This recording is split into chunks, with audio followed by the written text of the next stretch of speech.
Hello and welcome to the latest Lukozer retro game review video. And for this one it is Orc from Psygnosis. This game was released in 1991 and I'll be honest, probably really didn't need telling that it's a Psygnosis game. You take one look at this and it's like, oh, is this Roger Dean again by any chance? Does that mean it's a Psygnosis game by any chance? Oh, yes to both. But before I go off on a rant, let's get the game underway and you'll see what this is all about. If you think all of this presentation looks familiar, well, I have a theory about that. So anyway, here you are this creature. The idea of the game is that these creatures are quite high tech, but you have to pass a series of tests to prove yourself worthy to be a pilot or whatever it is. So this thing is the computer terminal, so you can analyse a particular object, but I haven't got any, so let's skip that. Next thing is the scanner, which to be honest I can't remember. Okay, yeah, scanner is not operative, that's why I don't remember what it does. Right, life force systems is saying, basically telling you the energy of your particular life. I think you only get all of one life though. And the quest completed. So it's basically you know, your status, telling you how far you've got in the game.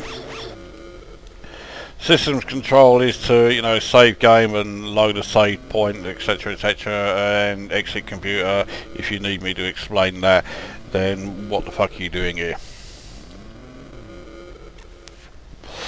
So anyway, with this first test, you have to find the key to this gold reserve and then enter that gold reserve. Now you can fire, but your fire has quite a limited range. Now there are a whole manner of creatures around here. Once this thing ducks like that, can't be destroyed. There's something there. I'll grab that. Didn't really want to do that, but oh well.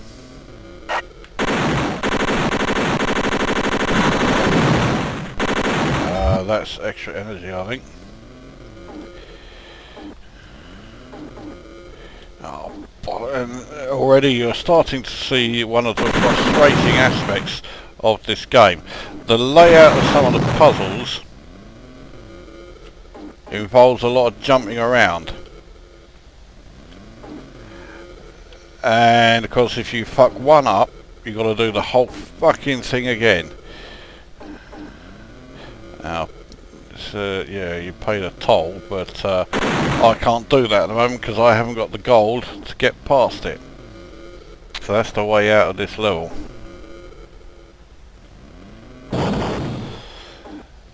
Now I think the gold reserve itself is up here.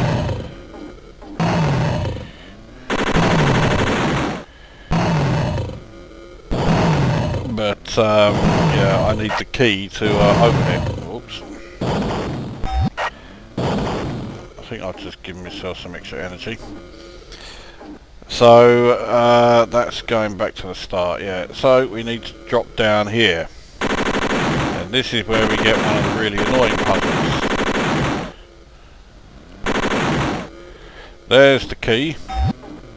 So now we've got to get out of here.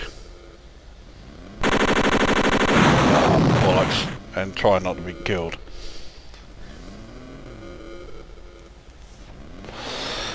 So that's game over. Actually I will continue because so you continues, and then it puts you right on top of the creature that saps your energy, so you're already taking damage. This is the area where you have to try and escape. As you can see, there is a hell of a lot of jumping involved, and you need to be pinpoint perfect, otherwise you keep falling off. Oh, for fuck's sake. And this is where the game gets extremely frustrating. Oh, because you fucking do that.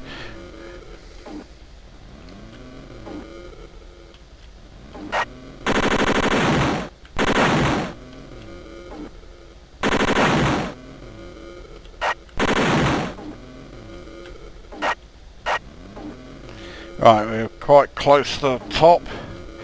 Oh, we made it. Well, this far.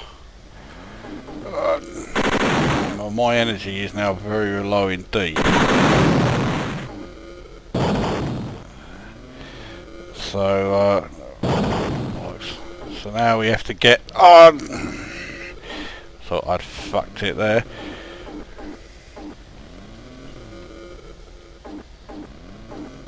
So I need to try and get some extra energy from somewhere. But I'm not going to, so I'm almost certainly going to get killed here.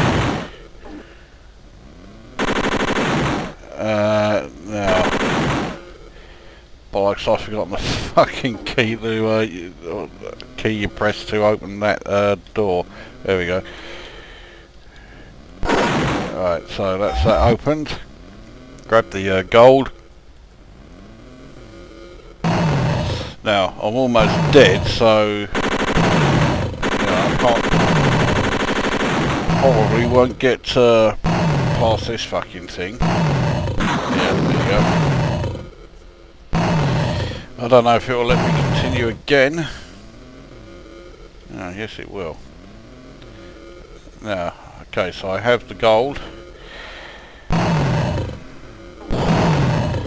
Now we got to go back to that area with the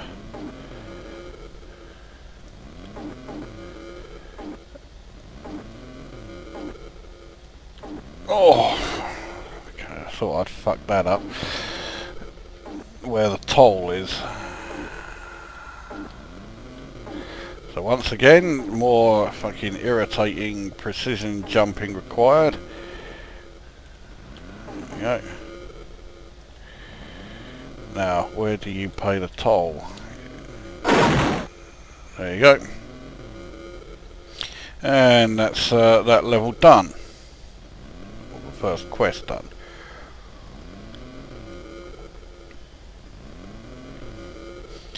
So the next level loads. And here we are. I can't remember what that does. Oh, this is the jet. Right, well, we can't get through that. I think you can only use the jet for a limited amount of time. There's a force field barrier which I can't get through.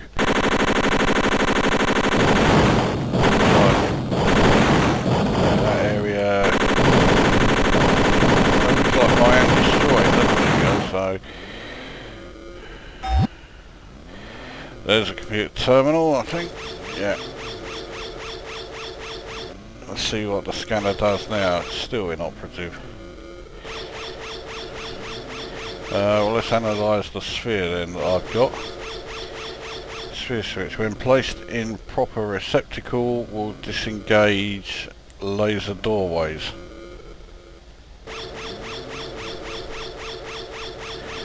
Or, to put it another way, that thing that was back up there.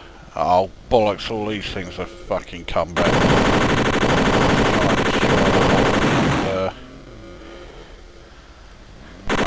Fucking hell.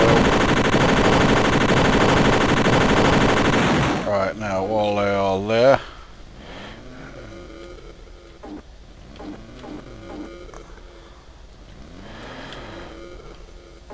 Oh, fucking hell, it's not letting me go back up there.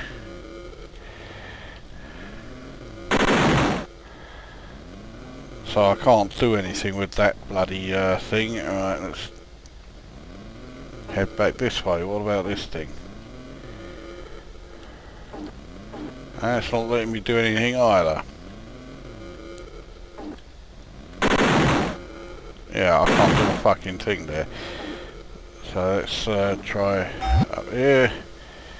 Right, now maybe we can use the sphere there.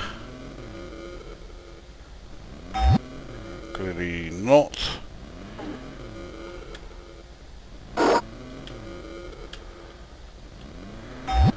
Oh, sure, that's where the sphere went. Maybe you have to get the specific one. Well, how do you get the fucking specific one? Because I can't... Oh, you fucking hit the laser and you're dead. Anyway, you've got the general idea of the gameplay. This game shows that Psygnosis just do not learn, or did not learn, and did not listen. And when they released Shadow of the Beast, they wowed everybody with, you know, amazing graphics and a great soundtrack. And then when people started playing it, including the reviewers, they all quickly found out that behind the amazing graphics and the amazing sound was a game of staggering mediocrity. There was fuck all to do as they launch your corpse into space. So then they came along with Shadow of the Beast 2. Again, amazing graphics. This time they looked a lot more like Roger Dean's usual style. Graphically, okay, yeah, it was amazing, but not quite as good as the first one. What I'm going to do, I'm going to press fire to start again, just so that you haven't got that music drowning me out. So, yeah, so Shadow of the Beast again, you know, decent graphics, a decent soundtrack, and the gameplay, admittedly they did tweak it. There were some more puzzles, but they weren't much more than extremely basic, you know, pick up something and put it somewhere else. Or they went to the other extreme where you had to, talk to a character and you had to say the one word that they knew, otherwise they didn't understand anything you said. So the puzzles that were put in were just bollocks. Then came Shadow of the Beast 3, again Roger Dean graphics, and again it's saving, actually no, before I go on to Shadow of the Beast 3, was the other big flaw with Shadow of the Beast 2 was the fact that, of course, as well as giving you a little bit more to do, they also ramped up the difficulty level to ridiculous extremes, and the game was so fucking hard it pissed everyone off. So, as well as being a quite shallow game, it was also a frustratingly hard game, and everyone got fucked off with it. Then Shadow of the Beast 3, which came along, and this time they finally got it right. They had it had decent graphics, again Roger Dean graphics. Again they weren't quite as good as the first game. A decent soundtrack, and at long last decent challenging puzzles, and they got the difficulty level just right. It was challenging, but it wasn't ridiculously hard. Trouble is, of course, everybody had been burnt out on the first two games, and they were like, oh, we're not going to fall for it a third time. So sales of Shadow of the Beast 3 were terrible. And I strongly believe that Psygnosis had started Shadow of the Beast 4. And but because of poor sales of Shadow of the Beast 3, they finally decided to drop it, or at least drop the title. Because what do we have here? We have clear Roger Dean graphics, right down to the fact that the font used for the logo may as well say Yes. The whole thing looks like a Yes album.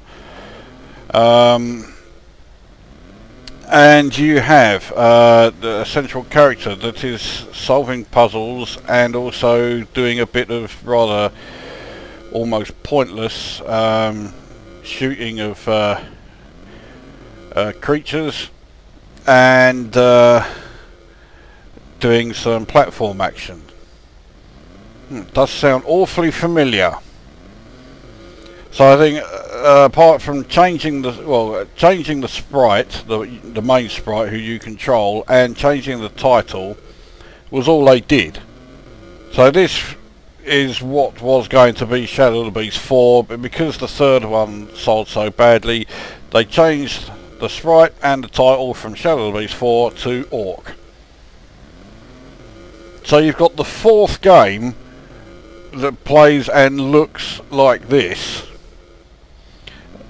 But because the third one was so, was so badly received, despite being the best one, they thought, right, instead of listening and thinking, okay, this genre is not proving to be all that popular because we fucked it up the first two times. No, instead what they did was try to disguise it by releasing it as a, quote, new original title. And it's not as if it's the first time they did that. Because a little while before releasing this game, they released a game called Awesome, which I will be reviewing at some point, which was advertised as being from the creators of Shadow of the Beast, which instantly meant that everybody who saw that thought, oh, it's going to be another game where it's all graphics and no fucking content. And shock horror, they were right. On top of that, it also had a difficulty level that made Shadow of the Beast 2 look like a breeze. The bullshit procedure you have to go through just to dock at a docking station in Awesome is just fucking ridiculous. So it's essentially 5 games of the same genre, even though the first two were so bad that buyers didn't want to know. But Psygnosis just plugged away and carried on, and that's where you get this. It is Shadow of the Beast 4. Okay, the graphics are pretty well done, but we're sick of them, we're bored of it, we've seen it all before too many times, and now we instantly associate this graphic style with extremely shallow shit gameplay that is completely unrewarding. And that is the case. I mean, it's not as bad as Shadow of the Beast 1 or 2, but we've seen it all before, we're bored with it, we don't want it anymore. But Psygnosis didn't care, they just carried on churning out this genre by the factory load. So, as I say, graphically it looks good, but so we've seen it all before, we're bored with it.